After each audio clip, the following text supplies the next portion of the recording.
Hello, welcome to Picture Me Coding with Eric Aker and Mike Mull. This week, actually, Randy Edwards has returned to continue our conversation on software engineering management. Welcome back, Randy. Thanks, Eric.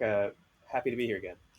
We started off last week, we were talking a little bit about some of the music you guys have enjoyed together. We usually start talking about music on this show. What do you have for us this week, music-wise? One thing that's kind of interesting is that since you guys are both roughly 15 years or so younger than I, a lot of your musical taste was developed during the time when I was raising kids. And so both of you guys have educated me quite a bit about like 90s and early 2000s hip hop. Like, do you have examples? So I kind of missed out on Nas the first time around. Oh, wow. That's a big miss, isn't it, Randy? Yes. One particular album there that's pretty important. Well, so I'm more of a It Was Written fan, funny enough. I know okay, fair enough. I know, it's very surprising. I'm not a huge Nas fan, I will say, but I do think that he's sort of a seminal artist in that space. I mean, Illmatic, of course, it's a masterpiece. There's no doubt about that. What else, Mike? I think it was the Mos Def album. Black on Both Sides? Black on Both Sides, Great album. Yes. That's another one that just kind of escaped me because I was getting 2 hours of sleep and trying to feed infants in the middle of the night. But you could have that really sounds very listened to that familiar. at the time then. So wait, you mentioned Aesop Rock. Do you have anybody similar to that you listen to? Because he's always like a really alone, in a field of his own type of musician for me. So I've considered A$AP Rock one of my favorite artists for a long time now. Absolutely incredible artist. There's actually his most recent album. He had a collaboration with another artist that goes by Billy Woods. And they've had a few other collabs in the past. I think they mostly appeared on Woods' albums, so I've missed them. But it turned me on to Billy Woods, who I really should have known about. Now, he's really prolific. He kind of broke out a little bit in 2010 with an album called History Will Absolve Me. At the cover of is just a picture of Robert Mugabe. So there's a provocative one for you. Wow. Zimbabwe, leader of Zimbabwe. Well, he's this is part of the reason why Woods is such an interesting character. He grew up in Zimbabwe. His father was part of the revolution that put Mugabe in power. Oh, wow. So he's born in the U.S., grew up in Zimbabwe, and then moved back to the U.S., into New York as a teenager, probably adolescent. And so he's got very, very interesting perspectives on a lot of things. And the thing that I like about his music is you get a lot of hip-hop artists whose their thematic content is pretty specific. Like if you ever listen to Pusha T, he's a great rapper, but every single song is about selling cocaine. But Woods, like A$AP Rock, he can be really introspective. He has these nice little evocative personal vignettes. But the thematic subject matter is so broad that he goes into a lot of places that other artists in that genre don't go into. So in addition to those things, challenging. There'll be references. Yeah, absolutely. And for me, like being able to catch a reference, it just like gives me this little shot of dopamine that I enjoy. So I was listening to one of his songs and I was like, this song is about Judge Holden from Cormac McCarthy's Blood Meridian, which I had read like a year before that. Wow. The title of the track is Suzerain, which means like overlord. And it's such an unusual word that I recognized it. And then the thematic content of the track, this is clearly a direct reference to this novel. And that was one of the things that got me sort of exploring more. He'll also have content that's, 90s hip hop references or sports references or lots of food references. But the thematic content is so broad that alongside that, you get these references to geopolitics and colonialism and, from a very interesting perspective. One of our very unusual touch points of music is, when I was first started working with Eric, he sent me this link and he was like, I don't know what you're going to think of this, but give it a shot. And it was Sleep's Dope Smoker, which if you are not familiar is an hour-long track. Yep. And I was like, oh, damn, where's this been all my life? So that's how I always felt about it too. We've gone and seen Sleep live a couple of times now.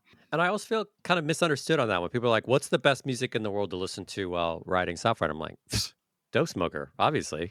And they look at me like, what's wrong with you? Randy, there is actually one other thing I wanted to ask you. Sorry to shift here. Sure.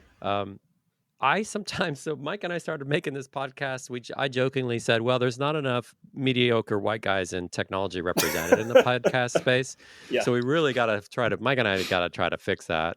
We would meet every Sunday. We would go running for an hour, and then we would hang out in the coffee shop and talk about the topics that we talk about on the podcast. And the thing I found interesting is Mike's perspective as an older fellow.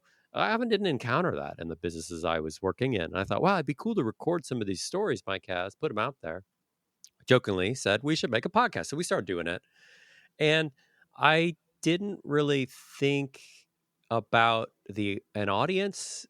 Kind of like it's hard for me to put myself in the shoes of what it's like to listen to us. I'm definitely not fishing for compliments here. I guess I'm just curious, what is it about this podcast that I guess how would you reflect on it? Like, how would you describe it to somebody? What makes it interesting? That sounds like I'm fishing for compliments. I really not, because you're going to get some being inside. Well, it's hard. It's hard to know. I can't be objective about it. It's weird.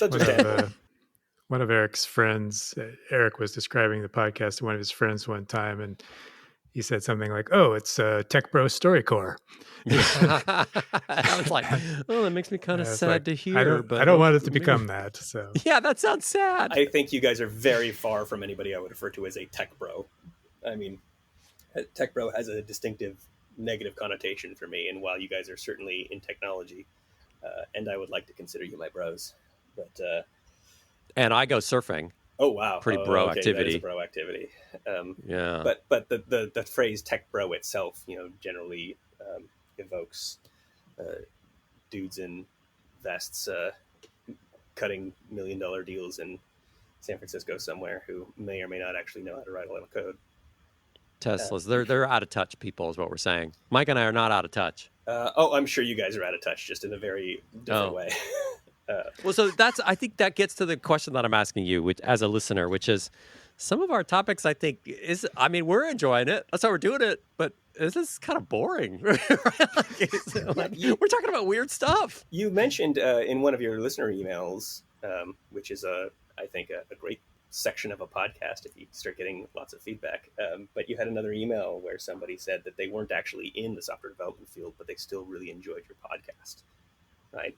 And so I'll tell you, it's not hard for me to describe your podcast to another person because I have more than once. For starters, I would say when you don't have a guest, it usually does feel like Eric is the host and Mike is the guest, which I think works, right? I wouldn't try to change that. I know that you did like the turnaround when you were doing Eric's backstory, so you're clearly cognizant of that. But I think that works great, right? Eric, you are very lively and engaging, and Mike has this sort of deep well of experience to draw from and can give interesting perspective on a range of topics. For me, as a listener, the reason I like the podcast is it sits inside an area that I'm familiar with. So it's easy for me to relate to a lot of the subjects. But I also almost always learn something new, right? And so at the same quite time, a compliment, then. It's really approachable, but it's also enlightening. And then, a lot of the times, like the 90s nostalgia one, I don't know that I learned a lot of new things from that one, but it just hit all the notes of, oh yeah, I remember that. And the other thing that I really, really appreciate about that is you guys are empirical. And I try to be too, like you mentioned management. I've tried to find empirical aspects of management. They're hard. But, I would say Mike's empirical. I just feel guilted into it. Well, you're constantly reading. It's the eyebrows. Yeah. So, for example, I once read a study that asked people, how many people do you think one person can effectively manage? And how many people do you manage? And the average of the answers to the first question was 7. The average of the answers to the second question was 7, which I found really interesting.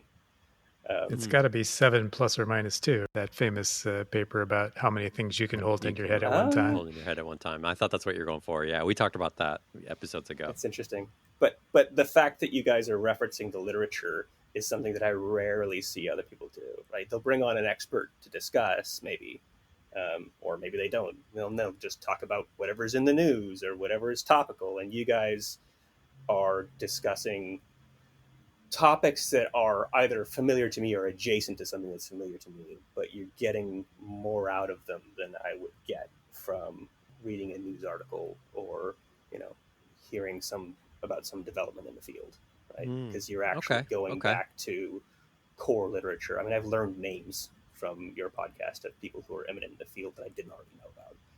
And it has inspired me to learn more of those things.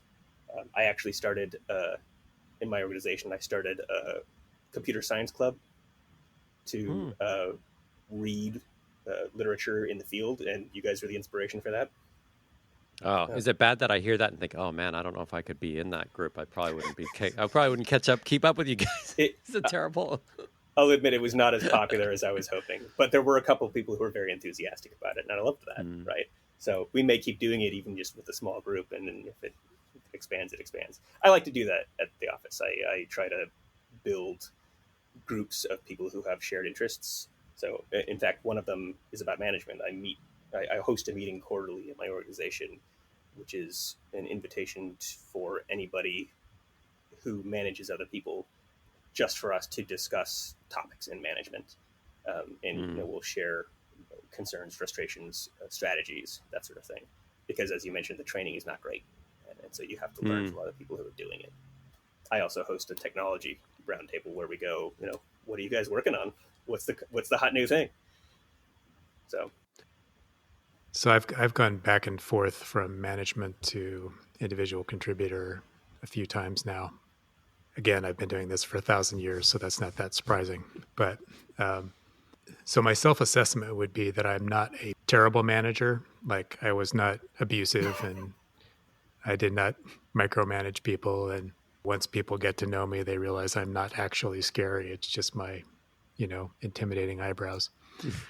But one of the real problems I had was we'd be working on a project and some fairly complicated thing would come up, and it was like an interesting problem to solve. And in the back of my mind, I'm thinking, I don't have time for this. I really need to delegate this to this engineer.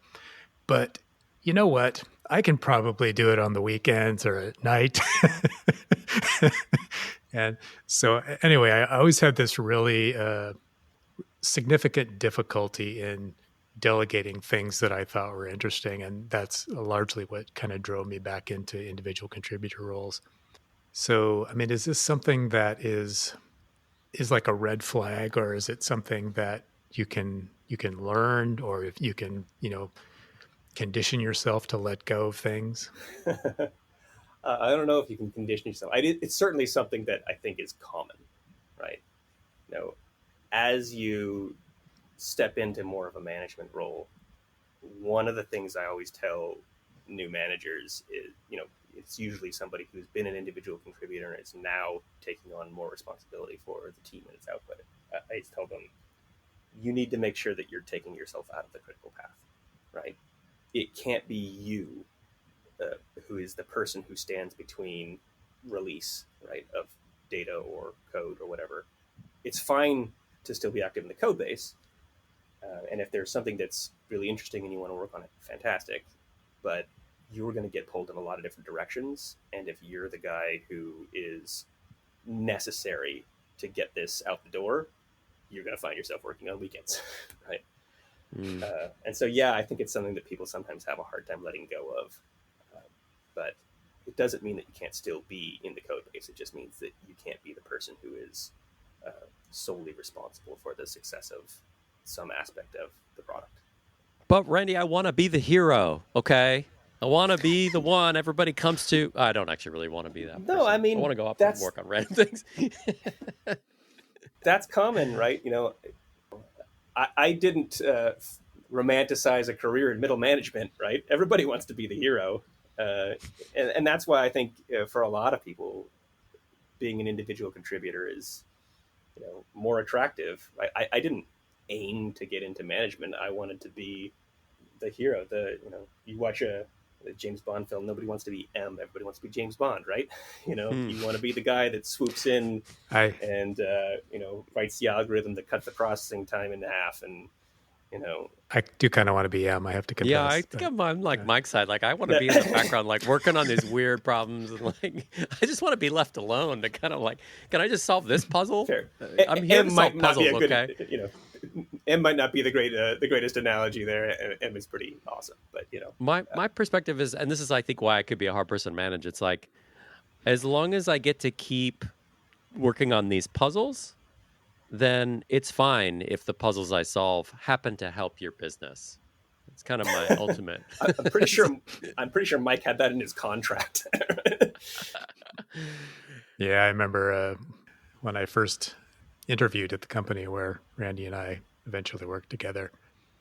I was probably your guys' age when I started there, and the CEO at the time was like 25, and he, asked me.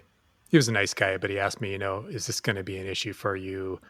Me being so much younger than you, and my response was, I'm going to try to figure out what the company needs to do, and I'm going to work on the things that interest me. And about 90% of the time, those are going to be the things you actually want me to be doing. So, yeah, right. So this is why Mike I and think it's going to work out fine. This is why Mike and I get along, because I have like the exact same perspective. So wait a minute. Years ago, Mike went to manager training with the fast food managers and the insurance sales managers. Do they have classes now for software engineering managers, Randy? How do you actually prepare people to do this job? There is corporate training. I don't think that most of it is software development specific. And to some extent, that's okay. Like, management concepts, many of them are transferable. Maybe not from fast food to software, but like, let's say from finance or sales to software. Like if you're managing a team of professionals, a lot of these concepts I think can translate. Staring at their backs while they're in front of a computer all day is like a pretty transferable skill, is what you're saying. Absolutely. Sorry. So, I mean, my perspective on that is that most of that training, I think, is about as useful as the inevitable sexual harassment training that you have to take, right? Which is everybody sort of clicks the button, goes through it. But I've seen some of them that are interesting. But okay, so you're implying there's like that training, not a lot of value in it. But is it possible to train someone for this? Is it just you just have to do the job and see if you're any good at it? I mean, how do you prepare? How do you identify who's going to be good at it? How do you prepare them? That's a good question, right? I do think that it's not the case that the best engineer on your team is going to be the best manager, right? And I would say that's probably common to everywhere. This is maybe an aspect of like the Peter principle, right? This is the most valuable person on the team, so therefore they should be in charge. Like, is the best sales guy in your organization going to be the best sales manager? What are his skills? Are they managing people, or are they golfing and bullshitting? Right. I think you want somebody who is conversant enough in your field of expertise to be credible, but that person also has to have a different skill set, which is orthogonal to what the team accomplishes, and that is a lot of it is communications and interpersonal skills, and you're looking for people who are proactive enough to at least be able to identify the problems, and even if they don't know how to solve them, that's something you can work towards. But then how do you get them ready to actually take on the role? So those are the types of attributes you're looking for. That makes sense, I think. I think I follow what you're saying. Yeah. You just go for it and cut your teeth doing it?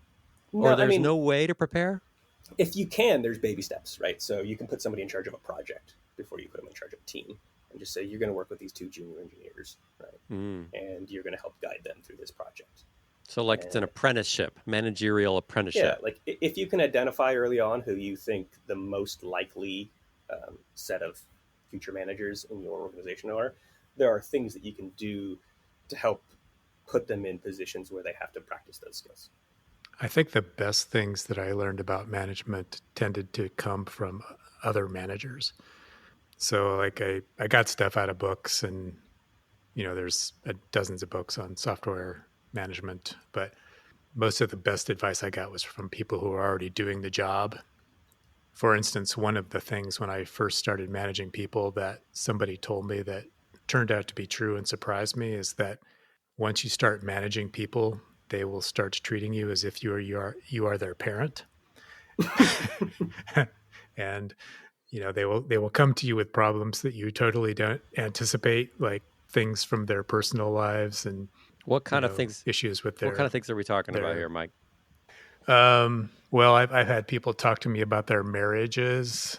I've had people talk to me about in my literal first management job, there was this young woman in my group who was probably 10 years younger than I. And one day she just started talking to me about very uncomfortable sexual things. And I was like, yeah, I can't help you there. Why do people talk to you about these things?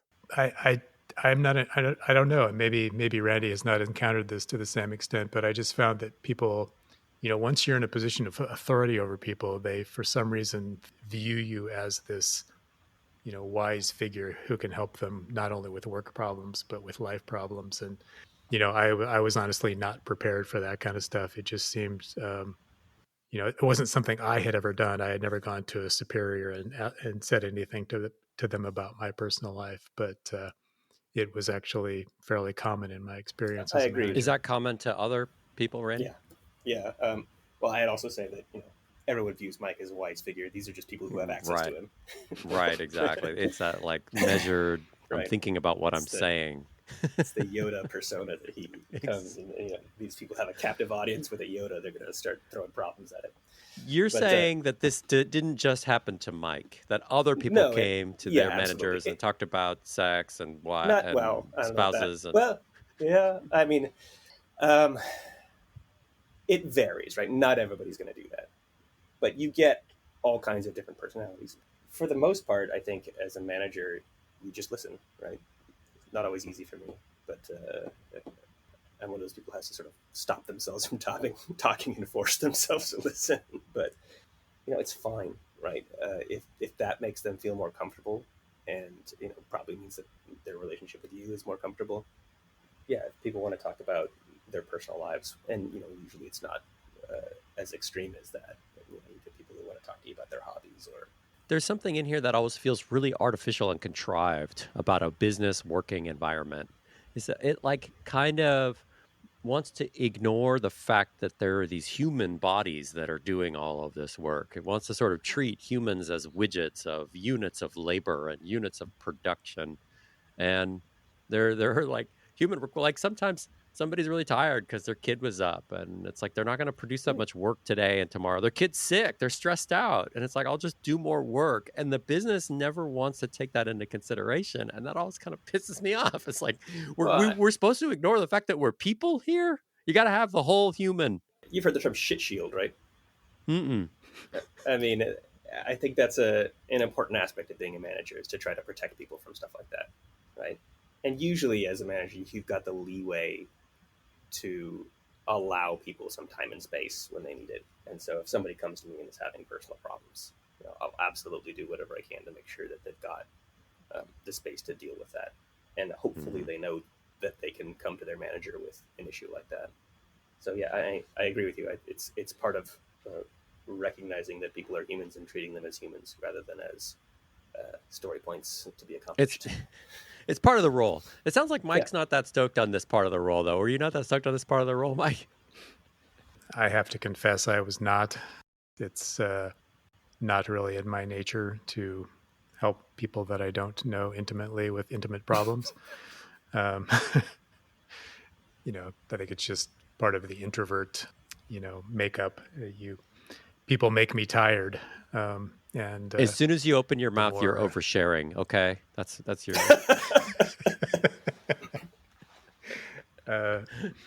Something like that, yeah. Yeah, well, I think this is, again, I think this is one of the reasons why I was not exceptionally good at the job. I think, I was adequate, but I always kind of viewed myself as an advocate for the people that I worked for, and so I would work really hard to like get them the tools that they needed and to shield them from nonsense from above and so forth. But like I'm terrible at mentoring. We've discussed this a number of times on the podcast, and I just my attitude is a bad one, I confess, but it's you're a junior engineer, your time is not that important. I would rather see you spend your time figuring this thing out than to have some senior person take their time to help you with Your it. time is not that important. It's kind of like at Hondo. John Wayne finds out the kid can't swim, so he throws him in the lake. Yeah, I know. I've had that exactly. experience. So that's your fatal flaw as a manager. I think my fatal flaw is the whole time I was doing it, I had this feeling, and I hope I can admit this without sounding like a jerk, but I just felt like, wow, I really don't care about this role. I don't care about these skills. I care about these people. I want them to have more money. I want them to be happy. I do not care about the skills required to do this job well. I want to go learn about distributed systems. Can I just be left alone to do that? And that was my fatal flaw as a manager. Caring about the people is a key aspect of it, and in terms of the skill set, it's learning how to understand them and address their concerns, right? In a nutshell. So, and yeah, you need to be able to also organize towards goals, but if you care about the people and you want to help them, and if you're in any way passionate about that, I think that's the first step to being good at that.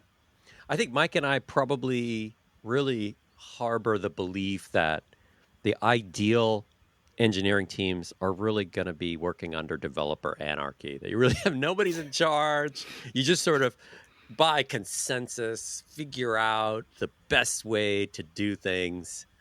And I want you to try to tell us we're crazy. We're deluding ourselves. I mean, it really depends on what the team is, what they're trying to accomplish, how big it is. Like if you're at a 5-person startup and everybody on the team has deep industry knowledge, they're committed to the goal, they have equity, maybe, sure, they have a pretty good idea of what they're trying to accomplish. You probably only have one person for each area of the product, fire away. But when you've got a much larger team, a much larger organization where you have multiple different teams trying to pull towards the same goal, it becomes much harder to just say, yeah, everybody do what you want, we'll probably get there. There is this concept of self-organizing teams, which is sort of what you're talking about. And not every team, regardless of size, not every team is going to be in a position where they can do that. Right? You may have 4 junior developers who don't know the stack or the product, and one senior who is trying to make some progress. And if that's the case, you may have more of like a command and control environment on a team. And there's a time and a place for that. I would say ideally you want to get out of that as soon as possible. What does that mean, command and control environment? I just think of nuclear weapons. Well, what I prefer is to have the team choose the work that they're most interested in, the individual developers, right? So I've got this backlog of work. I would say we're going to accomplish these things in the next 2 weeks. You guys grab whatever aspect of this you think you want, right? And that'll vary. Some people will grab the thing that they're most familiar with because they just want to knock it out. And some people are like, no, this week I want to learn something new. I'm going to pick up this ticket that's in a part of the code base I've never touched before and learn something about it, right? And both of those things have a time and a place. And if you can give people the space and the leeway to do that, I think that's ideal. But you can't always, right? And so, again, if you're in the situation where you've got one person who knows the product and the tech stack inside out and backwards and 4 junior engineers who are just trying to, get through the day, you may have that person directing them more severely, saying, you guys are going to solve this problem, and this is the technology you're going to use this approach, go look it up, right? I don't want to be in a situation like that. I don't think it's great, but it's got a time and a place. But you would like, ideally, to grow out of that into a place where you can have a team that is more self-organizing. I think a lot of companies do come to the conclusion that some people are good at management and some people, even if they're technologically strong, probably won't be good at management. And so a lot of times what happens is they develop these parallel career paths where if you don't want to go into management, but you still want to advance, you can go into senior roles, principal engineer, staff engineer, architect, that kind of thing. I appreciate that attempt, but I am a little skeptical that this works as well as people think it does. I'd kind of be interested in your take on this. I guess my impression is that even if you are a very skilled engineer and you're recognized to be valuable for the company, you end up not being in the meetings where the decisions are made. And so, you end up having less influence on the course of things, even though you're important to the progress of the product. Wow, I Mike, agree. I don't know if I should take this one personally. I'm a principal engineer, and I think what you're saying is I might be a fraud. This is going to have to cause some self-reflection here. By no means does it mean you're. I think the problem is it's difficult to get senior leadership in an organization to give a lot of credence to, pay a lot of attention to a person who has no management position and is an individual contributor, right? Regardless. Really? Why is that? That's a great question. I think it's I've had trouble getting people promoted as an individual contributor. It's easier to get them promoted when they're managing people. Really? Yeah, and I think it's it's perspective, right? And so again, that's a part of my position, is trying to make sure that people like that who are really valuable but don't want to manage people get the compensation, the promotion, career growth that they need, because when you get to like senior levels in a company, you're going to have to fight for that for anybody, and it's easier to win that battle if the person is managing 15 other people, right? Oh, because there's like a compound value in there in a way. Like if they're doing a good job, they're also improving the work of these other people. We get more out of it. It's also just easier for somebody else in the organization, whether they're in HR or finance or whatever, and they're trying to approve a promotion or a compensation change, to say, oh yeah, this person is managing 15 people, they must be valuable. That tracks with my notion of who should be high up in an organization. And so that's something that I have to push back on and say, like, no, this is really important. Like, this person is incredibly valuable to the organization, and you need to recognize that. So I try to do that by getting them visibility, right? How do you make the argument? I was saying I try to do that by being, pulling that person into the conversations where they will get visibility from those decision makers, where the name is known to them, right? They're recognized to all of these different people whose opinion will carry weight when it comes to making sure that this person is getting the career advancement that they need, right?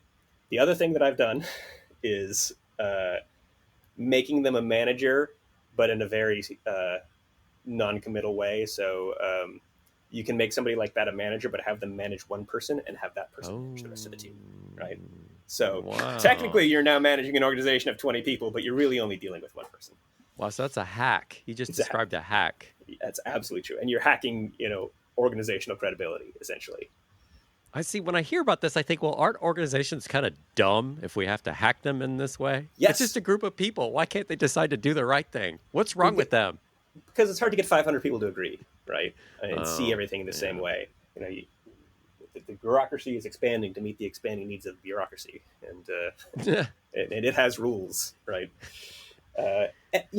Some of the most valuable people I work with are really just politicians, right? And, you probably have this bias that, well, if this company requires people to be politicians in order to make things run smoothly, then it's a terrible company.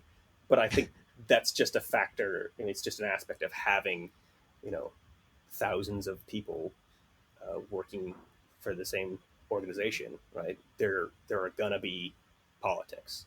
Politics is just dealing with people, right? And if you've got 5,000 people, you're gonna have to deal with them. Arm twisting, consensus building, junk like that. Yeah, and this is part I'm bad at, actually. I'm not a good politician. I'm really blunt with people. I stick my nose in their business and tell them, what I think their team needs, which I'm sure not everybody appreciates. My manager personally makes sure to keep me away from people who are going to respond badly to that, wisely so. But it just goes to illustrate the fact that people who can do that effectively are important. I guess it's kind of a bummer when you hear about this career ladder thing. And it's not like I want to keep going up and up and up, but I don't really want to be a manager. I want there to be a place for me. I didn't want to be a manager either. I never thought that this would be my career track, right? We were talking earlier, like middle management is not something that is romanticized in, film and novel, and right? Nobody writes stories about the guy who is, working on the process. Yeah, the bad guy in Office Space, for example, right? Yeah, I'm going to need you to come in on Sunday too. Mm-hmm. Bill Lumbergh. I'm good with people. Right. Why can't you understand that? Engineers do not have people skills. In my case, I've actually found that gradually, I think Mike said that he was an adequate manager, but a good individual contributor. And I think for me, it's the opposite. I'm an adequate engineer, but I've found that I'm actually somewhat better at this. And so I guess once I realized that this is something that I was probably a little bit better at, I just leaned into it. Wow, that gives me a really pleasing perspective. It's like a seesaw where if I'm a pretty good engineer, if I'm a bad manager, then it means by rights I'm probably a really good engineer. Sure. You're the hero of our story, and I'm just the guy that you have to meet with in chapter 3. But you got to help me with my career growth, and I got to be like, but I just want to solve this problem. I don't want to do career growth. Can we do that next year? So maybe one question we can ask, since you're a manager and you have all these people who are engineers in your organization, what is your attitude about people listening to music while they do their work? I'm always in favor of people listening to music. In fact, in terms of personal interactions with reports, one of my one-on-ones always includes a section about playing guitar, because one of the managers under me is a guitar player, and so am I. And so every week when we meet, we talk about what new thing he's been learning, and he's always got a guitar in his hands when we chat. It's fun. Randy, you're on the enemy's side of the table. So what's your take on return to office policies and remote I'm going work? to get myself in trouble. We don't have to if you are. Are you serious? I'll tell you what I think. So it's become pretty clear in the industry that some of the larger companies are using return to office policies as a stealth layoff. Yeah, granted, yeah. I don't know that that's true for everybody, but I think that's one of the reasons that, Amazon and others push it so forcefully, is it helps them reduce costs. So it's not necessarily an ideological battle in that way, even if they're framing it that way. Unfortunately, I also think it's the case that a lot of companies sort of play follow the leader, and when they see the big guys doing something, they follow suit. And that may be the reason why some other organizations have pushed it so forcefully. My experience is that being in office doesn't really impact effectiveness, and I believe there are studies to this effect, right? That efficacy and output isn't really tied to being in the office, and working from home is completely acceptable from that perspective. That may be more true in the software development field than in other places. People often do say, well, it's managers who want us back in the office so they can see our backs in front of the computers. I mean, pulling on the oars, the metaphorical computer software 3% of my organization is in the same office that I'm in. Like, I don't see anybody in their seats. So your job is by design, it's remote. There's people even all when over I'm in the world. office, it's remote. Right. When I go into the office, I spend my entire time in the office sitting in a conference room having meetings with people and teams. Yeah, this is one of the ironies of the return to office thing that I enjoy, is that people come back to the office and then they spend their entire day sitting in a cube with headphones on, talking to people on a screen. Yeah, it's pretty accurate.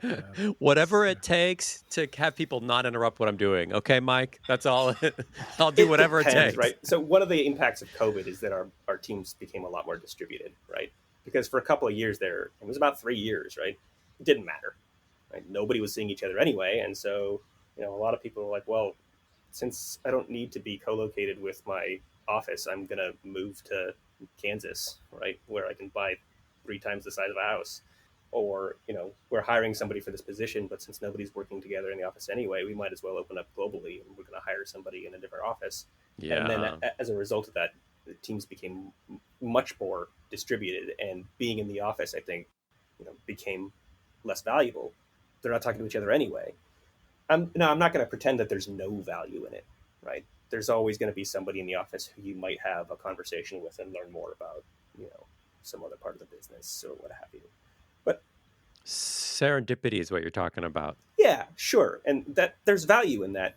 But is it value enough to take an hour of commuting time out of everybody's day and whatever other impacts that has that disrupt their schedule? Now, as a software engineering manager, I don't even care when you're doing your work, right? As long as you're able to coordinate with the rest of the team, which probably means attending a couple of specific meetings at preset times.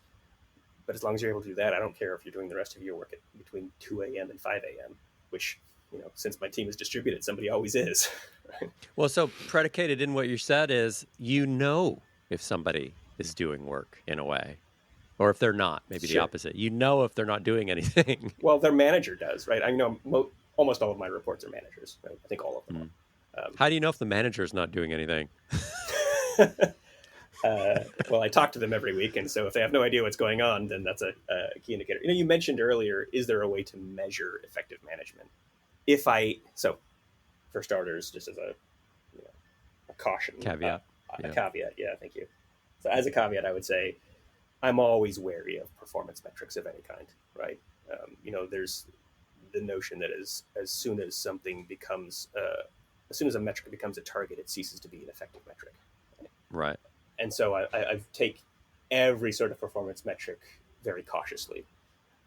If I had to choose something to measure the effectiveness of a software development manager, it would be predictability, right?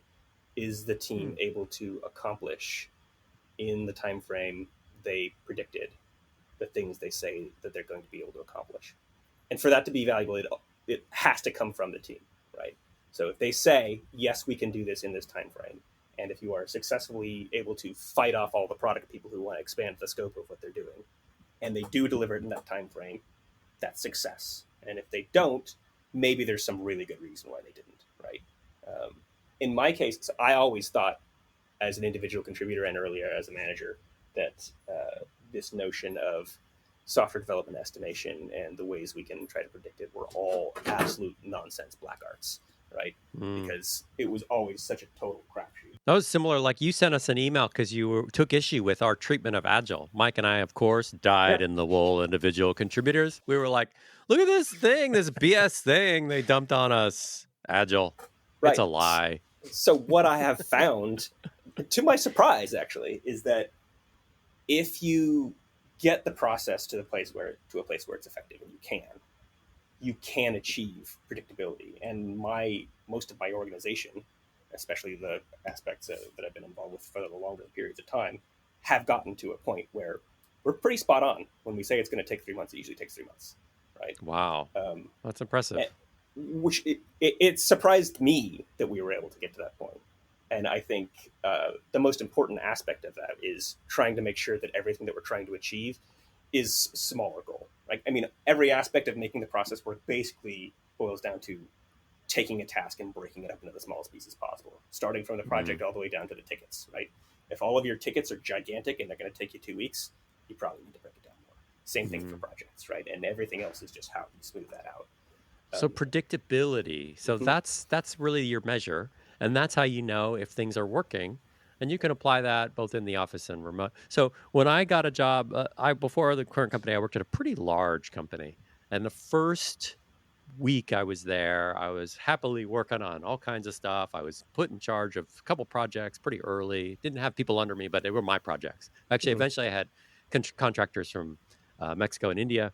Anyway, and one of my peers in the team, a very small team, 4 or 5 people, who became a friend of mine, very good quality software engineer. He came over to me one day and he said, "Oh, the person we hired in this role that you're in now sat at this desk and that person didn't do anything all day." And I was like, "What do you mean?" And he said, "Yeah, he would come to work and he would watch marathons on YouTube all day and never do anything." And I was like, that's weird. How long did that go on for? And because it was a massive company, it took a long time to get rid of the person. So I had this person for like 3 months watching marathons all day. And I find this to be a pretty funny thing to imagine. Like, it just seems so out in space. No work, just marathons. I think the marathons is the detail that really sells it for me. To me, this person is the nightmare scenario of the executive who's really afraid of remote work. Like, they're not going to do any work. They're just going to be at home watching marathons all day, because that's way more interesting. But who was... Did he have a red stapler? Did he ever burn the building down? But who was expecting him to do work, and what were they expecting of him? You know, so I mentioned earlier, I'm really wary of performance metrics, but we do, like, for engineers at least, you know, we have task lists, right? And I can see who's doing what. Now, because of your key loggers on their computers and stuff? No, because of the ticketing system. Sorry, joke. This is a joke. Yeah. Well, because of the ticketing system, I can see who's accomplishing what. Now, if I look at that and there's a particular individual who has accomplished what, according to our ticketing system, is a very small amount of work in a given time frame, I may key into that as an issue, but my first instinct is not going to be this person isn't doing anything. My first instinct is going to be we're not capturing it very well, right? Maybe we estimated this very poorly, or the person isn't really logging the time that they're doing against this work. It's our fault. Reporting it. Similar to debugging software. You first figure it's probably issue. Something I did wrong. Yeah. It's almost never been the case that it's somebody who's just not doing anything, because that's going to be obvious to the team and to the manager. And, I have had times where people come back and say, this person hasn't been very effective lately, but it's usually temporary, right? It's usually, because, most of the people we hire ideally stick around for a long time. Like, I know this person's a good engineer. I know that they're going through a lot right now. We're going to talk to them, but give them space. But, I really hesitate to try to use a metric to tell me whether or not somebody is doing good work or work at all. But I will use it to identify whether or not we're capturing what's going on well. So Randy Edwards, thanks so much for coming on the show with us today. It was really awesome to have you with us and answer our questions about engineering management and convince us that it's not all just some evil thing dreamed up by corporate America. Well, as a representative of corporate America, I'm happy to carry water for that. On the bad side of the table, thanks so much, Randy. It was really great to have you here. From the side of the Sith. Yeah. All right, we'll see you guys again next week. Thanks so much for coming out, Randy and Mike. And this has been Picture Me Coding with Eric Aker and Mike Mull. See you next time.